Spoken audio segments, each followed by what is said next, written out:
멀리 명절로 시골에 가셔서 또 온라인으로 참여하시는 분들 위에도 주님의 크신 은혜가 가득하기를 먼저 축원드립니다. 잠시 영상 그림 하나 잠시 보려고 합니다. 잠시 그림 올려줘 보세요. 여러분 잘 아시는 그림이시죠? 이 그림은 렘브란트의 작품입니다. 탕자의 귀환이라고 하는 제목의 그림인데요. 모든 것을 잃어버리고 돌아온 아들을 말없이 끌어안는 늙은 아버지의 모습입니다. 렘브란트는 이 그림을 통해서 자기 자신이 바로 저 탕자임을 고백했다라고 그렇게 전해지고 있습니다. 저 그림을 그릴 때의 나이가 이제 굉장히 많이 들어서 자녀들도 넷이 있었는데 셋 자녀는 세상을 떠나고요, 아내도 세상 떠나고 모든 것을 잃고 마치 상처 입은 늙은 모습으로 병든 모습으로 서 있는데 그 자신을 하나님께서 안아주시는 듯한 그런 느낌으로 저 그림을 그렸다라고 그렇게 소개를 하고 있습니다. 여기에서 그 아버지의 모습을 이렇게 잠깐 보시면은 포옹하고 있는 어떤 상황을 잠깐 봐보시기 바랍니다. 아들을 낳을 때 아들을 깊숙하게 안고 있어요. 아들이 얼굴을 푹 파묻고 있는, 아들이 무슨 죄를 저질렀다 하더라도 허물이 있다 하더라도 그런 모습 보지 아니하고 아들 그 존재 자체로 끌어안고 있는 깊은 포옹이다라고 이렇게 느껴집니다. 붉은 망토를 보시면은 어떤 느낌이 드십니까? 예수 그리스도의 또 보혈의 어떤 느낌들이 듭니다. 그 보혈로 모든 죄를 씻어주시고 이제 마치 암탉이 그 병아리를 품듯이 아버지가 자신의 모든 것들을 내어주며 돌아온 아들을 품고 있는, 온전하게 덮어주고 있는 듯한 그런 느낌이 듭니다. 여기서 한 가지 또 주목해서 보실 그것이 손입니다. 아버지의 손입니다. 손을 보면은 자세히 보시면은 손이요 서로 다른 모양입니다. 한 손은 아들을 굳게 잡고 다시는 놓지 않으려고 하는 아주 강인한 남성의 어떤 손이고요. 다른 한 손은 상처 입은 등을 부드럽게 감싸 안으면서 어루만지고 있는 섬세한 여인의 손입니다. 저쪽에 있는 손이 아버지의 손, 이쪽에 있는 손이 어머니의 손, 이렇게 표현할 수 있을 것 같습니다. 여하튼 이 그림이 보여주고 있는 게 탕자의 기한이니까 죄인이 돌아오기만을 간절히 애타게 기다리며 그 아들을 품는 아버지의 마음, 아버지를 표현하는 모습. 오늘 우리가 마태복음 22장을 말씀을 교독했는데 이 말씀을 보면서 물론 누가복음 15장에 있는 탕자의 기한이나 이런 것들도 우리가 새겨볼 수 있겠지만은 도리어 잔치를 준비를 마치고 청하였을 적에 아버지의 마음이 이렇게 약간 크로스오버돼서 이 그림을 잠깐 나누어 봅니다. 오늘 본문 이야기는요, 우리가 계속해서 비유의 말씀들을 이렇게 살펴가고 있는데 오늘 본문의 비유를 아들의 혼인잔치 비유, 이렇게 왕의 혼인잔치 비유 이렇게 제목을 붙이기도 했습니다. 전장 21장과 이렇게 연결해서 이렇게 보시면은 이 비유의 말씀을 하실 때에 현장의 느낌들을 잠깐 새겨 볼 수 있을 것 같습니다. 지난주에도 말씀드렸듯이 예수님께서 포도나무 비유를 하실 적에 종교 지도자들이 다 둘러져 있는 그런 상황이에요.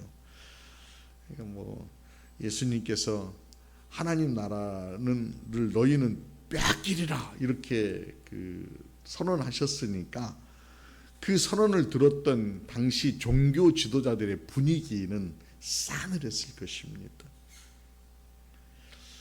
그들에게 던져진 그 모멸감, 모욕감 때문에 눈빛은요 분노로 가득하고 한편으로는 살기가 어려진 듯한 그런 느낌이지 않았을까 우리가 생각해 볼 수 있습니다.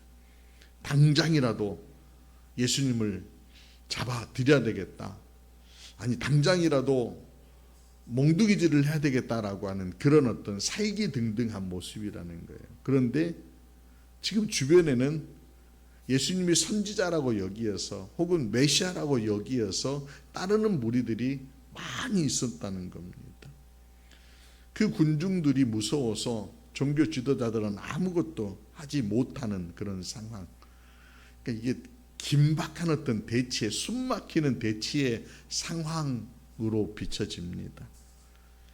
이런 일촉즉발의 긴장 속에서 예수님께서는 다시 오늘 1절 보면 다시 비유의 말씀을 쏟아내십니다. 비유의 이야기는 왕의 설렘으로부터 시작합니다. 왕의 설렘으로부터. 왕은요 세상에서 가장 사랑하는 아들의 결혼을 위해서 나라에서 가장 성대한 잔치를 열려고 준비하고 있습니다. 자, 그 장면으로 들어가 보십시다. 잔치를 준비하고 있는 왕궁의 모습을 생각해 보세요. 왕궁의 주방에서는요 최고의 요리사들이 살진 짐승들을 잡습니다. 진귀한 음식들을 준비하는 손길들이 아주 분주하게 움직입니다. 맛난 음식의 냄새가 궁 안 가득히 이렇게 풍겨내면서 준비하는 손길도 분주하지만은 또 그 음식을 나눌 것에 대한 어떤 설렘으로 많은 사람들이 설레어 있습니다. 연회장으로 가봅니다. 아름다운 꽃으로 장식하고요 비단 직물로 화려한 연회장을 준비하였습니다. 최고의 악사들이 감미롭고 따뜻한 연주를 연습하고 있는 중입니다. 왕이 그 모든 것들을 시찰을 하면서 살펴보는데 그 자리에 사랑하는 친구들, 존경하는 이웃들이 가득 찰 걸로 생각되어져서 흐뭇한 모습으로 흐뭇한 미소를 지으면서 손님들을 기다리고 있을 겁니다. 이미 몇 주 전부터 왕의 아들의 결혼식에 관하여서 초대장을 보내었습니다. 당시 문화에 의하면은 이런 초대장을 미리 보낸다고요. 우리 뭐 청첩장을 보내듯이 미리 언제 어느 날 이런 예식이 있을 것이다라고 초대하는 거예요. 자, 그 초대장을 받은 사람들이 반응 어땠을까요? 왕의 아들의 결혼식이었으니까 가문의 영광이었고 모두가 기뻐하며 참여할 것이다라고 약속도 했을 것입니다. 나는 왕이 싫어서 참여하지 못하겠습니다, 그렇게 얘기하는 사람은 없었을 겁니다. 물론 뭐 개중에 있을 수도 있겠지만은 그런 약속들을 받고 준비한 거예요. 마침날 잔칫날이 되었습니다. 그런데 돌아온 소식은요 매우 충격적입니다. 한마디로 오기 싫어하더이다. 오기 싫어하더이다. 왕의 종들이 왕에게 보고하는 그 내용을 보면은 오기 싫어하더이다. 왕의 초대인데 싫다고 사람들이 안 온다라고 하는 얘기를 왕이 듣습니다. 왕의 마음이 어떻겠습니까? 한숨이 푹 나오고 혹은 뭐 화난 그런 마음들도 들겠지만은 그 마음들을 좀 비추어 주는 그 성경 말씀, 예수님께서 예수님의 초청에 오지 않는 이들을 향하여서 탄식하는 장면이 누가복음 13장 34절 말씀 보면 나옵니다. 암탉이 제 새끼를 날개 아래 모음같이 내가 너희 자녀를 모으려 한 일이 몇 번이나 그러나 너희가 원하지 아니하였도다. 몇 차례 암탉이 새끼를 품는 것처럼 하나님의 백성들을 이렇게 품으려고 부르셨다는 거예요. 그런데 원하지 아니하였다라고 하는 그런 표현. 초대하였지만은 원하지 아니하고 오지 않았다라고 하는 겁니다. 그들의 이유를 들어봅니다. 한 사람은 미안하지만 내가 밭에 가봐야 되겠다라고 거절을 합니다. 또 다른 한 사람은 중요한 사업이 있어서 라고 거절을 합니다. 여기 이 대목에서 여러분들 정말 중요한가라고 하는 거에 퀘스천이 들어집니다. 여러분 잘 알고 있는 스티븐 코비 박사의 성공하는 사람들의 7가지 습관이라고 하는 책이 있습니다. 그 책에 보면은 나온 이야기 가운데 어느 한 강사가 시간 관리하는 강사가 강의하는 내용 하나가 소개됩니다. 그 강사가요 커다란 항아리 하나를 테이블 위에 올려놓습니다. 그리고 거기에다가 주먹만한 자갈들을요 이렇게 큰 돌들을 항아리에다가 이렇게 채웁니다. 입구까지 가득 채워놓은 다음에 청중에게 묻습니다. 자, 이 항아리가 가득 찼습니까? 사람들이 대답합니다. 예, 가득 찼습니다 라고 대답할 때에 강사는 정말 그럴까요? 라고 되물으면서 이제 손마디만한 자갈들을 가져다가 그 항아리에다가 붓습니다. 오? 근데 자갈들이요 쑥쑥쑥 들어갑니다. 어느 정도 차올랐을 적에 한번 흔들어 줍니다. 그런데 또 쑥쑥쑥 자리를 잡으면서 들어갑니다. 그리고 다시 청중에게 묻습니다. 이제 항아리가 가득 찼습니까? 상황을 파악한 몇몇 사람들이요 멈칫멈칫하면서 아마 아닐걸요? 라고 그렇게 대답을 합니다. 맞습니다. 강사는 맞습니다 라고 말하고 이번에는 모래를 손에다가 잡아서 그 위에다가 항아리에다가 자꾸 이렇게 집어넣습니다. 메워 넣습니다. 그리고 다시 흔듭니다. 그리고 다시 묻습니다. 여러분 이제 가득 찼습니까? 사람들은 뭐라고 대답했을까요? 아닙니다 라고 대답합니다. 아닙니다. 그래서 참 강사는요 매우 훌륭한 답입니다 라고 하며 주전자를 가지고 이제 물로 거기에다가 붓습니다. 가득 채워집니다. 여러분 순서가 굉장히 중요하다라고 하는 것, 시간 관리에서 중요한 게 순서이다라고 하는 거잖아요. 뭘 가장 먼저 하는 게 중요하겠느냐라고 하는 거죠. 큰 일, 정말 소중하게 여기는 것들을 먼저 행한 이후에 소소한 것들을 처리하는 것들이 맞다라고 하는 그런 얘기를 하는 것인데 오늘 왕의 초청은 어떤 것입니까?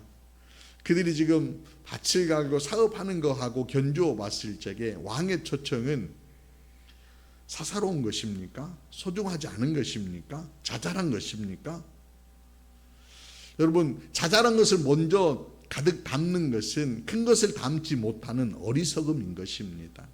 큰 것을 먼저 담고 자잘한 것을 챙겨 담는 것들이 지혜로운 선택이라는 거예요. 근데 왕이 초청하였던 이것이 그들에게는 사사로운 것들로 여겨졌다라고 하는 것입니다. 이건 왕에 대한 호의요, 왕에 대한 모욕이요, 왕의 권위에 대한 명백한 반역일 수 있는 겁니다. 자, 이런 끔찍한 반역 앞에 왕은 주저하지 않고요. 물론 그 다음에 중간에 어떤 내용들이 있습니다. 그건 여러분들이 그냥 참고하고 넘어가십시다. 종들을 패고 종들을 죽이는 이런 어떤 반역스러운 모습들이 있었으니까 그건 넘어가십시다.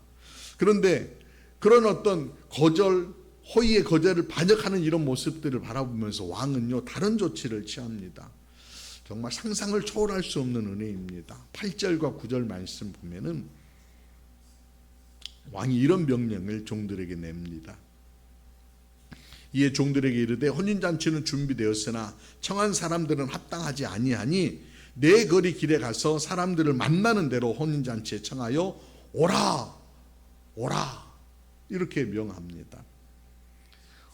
왕이 가라고 명령한 네 거리, 사거리는 어떤 곳입니까? 사거리라고 하는 것이 광내가 잦은 곳입니다. 사람들이 많이 왔다 갔다 하는 곳이니까 먼지 날리는 곳입니다. 길 위에는 온갖 사람들이 뒤섞인 아주 복잡한 곳입니다. 그 다양한 사람들의 모습들 면면들을 살펴보면은 아마 지금 그 사거리에는 굶주린 배를 움켜잡고 구걸을 하고 있는 거린도 있을 것입니다. 세금을 걷기 위해서 발을 종종종 걸음하면서 걷는 세리도 있을 것입니다. 어느 나라에서 온지도 모르는 이방인이 그 길을 걸어가고 있을 수도 있을 것입니다. 다양한 사람들이 지금 그 길을 걸어간다는 거예요. 왕은요, 그 내거리에 나아가서 만나는 사람을 만나는 대로 혼인잔치에 청하여 오라 이렇게 초청하고 있습니다. 그들의 반응이 어땠을까요? 그들의 반응, 나 같은 사람이 어떻게 왕의 잔치에 갈 수 있단 말입니까? 라고 나를 놀리는 것입니까? 그 말을 믿지 못하는 사람도 있었을 것입니다.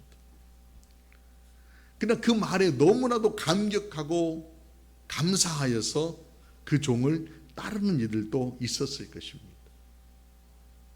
다양한 이죠. 자격을 따지면서 나 갈 수 있나 주판을 튕기면서 하는 이들도 있었을 거고, 때로는 바쁜 걸음이었으니까 나 지금 바쁜 걸음 때문에 나중에 가겠습니다 라고 그렇게 하는 이도 있었을 겁니다. 또 이런 사람도 있었을 겁니다. 아니, 초청 받았으면 뭔가 선물도 준비해야 되고 내가 좀 뭔가 좀 갖추어야지만, 격식을 갖추어야지만 왕의 잔치에 갈 수 있지 않겠습니까? 라고 여기면서 잠깐 집에 들렸다 가면 안 될까요? 그렇게 하는 사람도 있었을 겁니다. 다양하죠.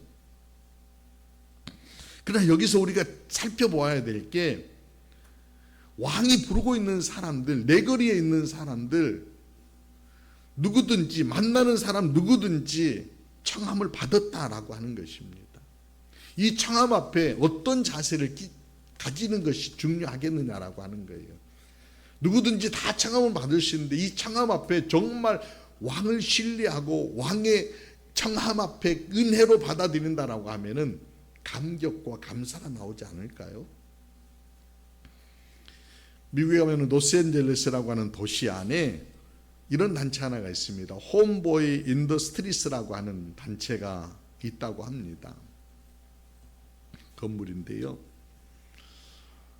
저 단체는 어떤 곳이냐면은 LA라고 하는 동네가 굉장히 큰데, 뭐 굉장히 번화한 곳들도 있지만은 가난한 그런 동네도 있다고 합니다. LA 안에서 가장 가난한 그 동네가 보일 하이츠라고 하는 지역이라고 해요. 그 지역 안에서 사목 활동을 하시던 그레고리 보일이라고 하는 신부님께서 1980년대 뭐 굉장히 갱단들이 막 그 활개를 치던 그런 동네였다고 해요. 저 총알을 막을 수 있는 방법이 뭐일까 기도하면서 찾은 것이, 총알을 막을 수 있는 가장 좋은 방법은 일자리다라고 하는 그런 신념을 가지고 1988년도에 미래를 위한 일자리라고 하는 작은 프로그램을 시작하여서 단체를 설립했다고 합니다. 저 단체가 가진 핵심 철학이 크게 두 가지라고 해요. 하나는 함께함입니다. 함께함. 보통 우리가 누군가의 어려운 문제가 있을 적에 우리는 그들을 돕는다라고 하는 어떤 시혜적 관점이 있어요. 돕는다. 근데 저 단체는 우리가 단순히 그를 돕는다라고 하는 시혜적 관점으로 사람들에게 접근하는 것이 아니라 함께한다. 사회 가장자리에 밀려난 그들과 나란히 걷는다라고 하는 그런 가치를 갖고 있다고요. 그래서 어려운 사람에게 뭐 하나 전달해주고 나는 다시 원치로 오는 것이 아니라 그들과 함께 어우러지면서 우리는 어우러짐의 공동체를 이룬다라고 하는 그런 핵심 가치, 핵심 철학이 있다고 합니다. 그래서 공동체 안에 들어오면은 서로가 서로를 향하여서 부를 때 호미라고 부른다고요. 홈이라고 하는 것은 친구라고 하는 뜻이라고 하네요. 그래서 하나의 공동체, 하나의 가족을 이루고 갱단이든 난민이든 이민자이든 몸이 불편하신 분이든 나이가 어린 친구든 나이가 드신 분이든 모두가 친구 이렇게 부른다고 해요. 또 하나의 핵심 가치는 한없는 연민이라고 합니다. 한없는 연민. 과거에 어떤 실수가 있고 어떤 범죄 기록이 있다 할지라도 그거와는 전혀 상관없이 모든 인간은 존엄하고 무한한 사랑, 또 두 번의 기회를 받을 자격이 있는 존재이다라고 하는 그런 마음으로 다가선다고 합니다.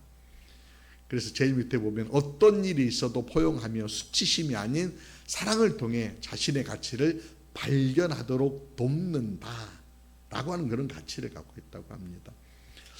이 단체에서 사역하던 그레고리 보일 신부님이 쓴 책에 보면은 단체에서 있었던 이야기 하나를 소개를 하는데 이런 이야기 하나가 소개됩니다. 맨날 싸움하고 폭력 행사하고 평생 폭력 속에 살던 청년이 저 단체의 멤버가 되었는데 동료들이요 생일 파티를 열어준 거예요. 생일 파티를 열어주면서 케이크를 이렇게 가져다가 그 젊은 청년 앞에 붙여주니까 이 청년이 엉엉엉 울었다는 그런 이야기를 소개합니다. 왜 울었냐면요, 태어나서 한 번도 받아보지 못한 축하였다는 거예요. 조건 없이 소속감을 이렇게 느끼게 하는 어떤 그런 단체에서 그런 사랑을 받으면서 엉엉엉 우는 그런 장면을 소개합니다. 저는 이런 모습이 지금 왕께서 사거리에 나아가서 사람들을 청하라 하였던 그 교회의 모습, 아니 천국의 모습, 왕궁의 모습, 이런 것들이 바로 그런 모습이 아닌가라고 하는 그런 생각이 들어집니다. 자격이 있어서 우리가 초청받은 게 아니고요, 천국은 자격이 있어서 들어가는 것이 아니라는 것입니다. 자격이 없지만 청함을 받고 그 잔치에 들어간 이들이라는 거예요. 그 잔치에 들어간 이들. 근데 여기에서 이걸로만 딱 끝나버리면 참 좋을 것 같은데 아주 결정타를 하나 주님이 날리시는 얘기를 합니다. 매우 놀라운 은혜의 잔치에 사람들이 지금 손님들이 가득한데 소란스러운 가운데 기쁨의 어떤 잔치들이 계속 축제가 이어지는데 예수님의 비유가 여기서 끝나버리지 아니하고요, 굉장히 엄중한 질문 하나를 던지는 마지막 장면으로 살짝 이렇게 넘어갑니다. 잔치가 막 한참입니다. 왕이요 이제 손님을 맞으려고 들어왔습니다. 사람들을 하나하나 유심히 보는데요, 예복을 입지 않은 한 사람이 거기에 있었습니다. 예복을 입지 않은 한 사람. 자, 이 예복은요 자신이 준비한 게 아니라 손님이 준비하여서 입고 온 비싼 옷이 아니라 왕이 자신의 창고를 열어 모든 사람들에게 거저 나누어 준 선물이었습니다. 이사야 선지자가 말하였던, 노래하였던 마치 구원의 옷, 공의의 겉옷 같은 개념인 것입니다. 그러니까 모든 사람들이 다 감사하면서 그 예복을 입고 있는데 유독 한 사람만 낡은 자신의 옷을 입고 더러운 옷을 고집하는 이가 있었다는 거예요. 그래서 왕이 묻습니다. 친구여, 어찌하여 예복을 입지 않고 여기에 들어왔느냐라고 묻습니다. 할 말이 없었던 거죠. 그리고 그 사람은 잔치에서 쫓겨납니다. 자, 여기서 그 예복이라고 하는 것이 무엇인지 사도 바울이 우리에게 인사이트를 주고 있는데, 여러분 에베소서 4장 22절과 24절 말씀 보면은 그 예복에 대해서 우리가 좀 발견할 수 있는 말씀이 있어요. 같이 한번 읽어봅니다. 시작. 너희는 유혹의 욕심을 따라 썩어져가는 구습을 따르는 옛사람을 벗어버리고 오직 너희의 심령이 새롭게 되어 하나님을 따라 의와 진리의 거룩함으로 지으심을 받은 새 사람을 입으라. 아멘. 여기서 새 사람이라고 하는 것이 왕이 지금 우리에게 허락하여 준 예복이라는 거예요. 예복이라는 거예요. 이 예복을 입고 잔치의 기쁨에 함께 참여하고 누리는 것이 하나님의 요청이라고 하는 거예요. 그런데 예복을 거부했다라고 하는 것은 그 잔치의 기쁨을 누리는 것에 대해서는 지금 굉장히 좋아요. 그런데 하나님이 원하시는 새 사람의 옷을 입고 있지 않는, 예복, 옛 습관은 끊임없이 벗어버리지 못하고 가겠다라고 하는 옛 옷을 입고 있는 고집스러운 모습이죠. 이 고집을요 조금 더 과격하게 표현하면은 교만으로 표현할 수도 있는 거예요. 교만으로 표현할 수도 있는 거예요. 여러분, 왕의 은혜는 받되 왕의 통치는 거부하는 것. 이걸 어떻게 여러분 볼 수 있을까요? 이거 역시 왕에 반역하는 거 아닐까요? 왕을 거절하는 것 아닐까요? 그래서 예수님께서 오늘 보면 14절에 마지막 이런 말씀합니다. 청함을 받은 자는 많되 택함을 입은 자는 적으니라. 자, 이 지점에서요, 우리가 조금 더 깊숙하게 좀 생각을 해보십시다. 이 마지막 말씀인데 예수님 비유 전체를 관통하고 있는 그 하나님의 심장의 박동과 같은 말씀이 바로 청함을 받는 자는 많되 택함을 입은 자는 적다라고 하는 이 말씀에 있습니다. 핵심이다라고 하는 거예요. 청함과 택함이라고 하는 이 기준점들을 우리가 좀 생각해 볼 필요가 있다는 겁니다. 왕이요 종들에게 사거리에 나아가서 누구든지 오라라고 하는 것은 뭐입니까? 청함입니다. 청함. 이 청함은요 마치 거대한 그물과 같습니다. 거대한 그물과 같아서 왕은요 거기에 선한 자가 있든지 악한 자가 있든지 죄인이 있든지 외국인이 있든지 몸이 불편한 자가 있든지 구별하지 않으십니다. 그리고 던지십니다. 이 던짐의 크기가요 온 세상을 덮을 만큼 거대하고 넓은 은혜의 그물입니다. 그냥 던지십니다. 이게 청함입니다. 이게 청함. 이 소리를 듣지 못하는 사람이 없을 정도로 모든 사람이 다 들을 수 있을 정도로 길 위에 있는 모든 사람이라고 하면은 영혼의 길을 열어놓고 있는 사람이라고 하면은 자비로운 이 왕의 소리를 천둥처럼 들을 수 있도록, 때로는 어떤 속삭이는 소리로 들을 수 있도록 듣지 못하는 사람이 없을 정도로 이 모든 것들이 폭넓게 던지는 마치 그물과 같은 청함이라는 겁니다. 그 다음은 뭐입니까? 이 청함 앞에 이제 다시 군중에게로 넘어가 보십시다. 허황된 소리야 콧웃음 치며 자기 집으로 가는 이가 있을 때고요, 나 같은 죄인이 감히 어떻게라고 고개를 저으면서 뒷걸음치는 이들도 있었을 거고요, 때로는 어떤 이들은요 감격하고 감사하면서 그 종을 따라서 왕의 잔치에 들어간 이들도 있었을 것입니다. 택함이라고 하는 이제 장면으로 넘어가게 됩니다. 이제 따라가게 됩니다. 청함에 받아서 초청받아서 여기까지 왔습니다.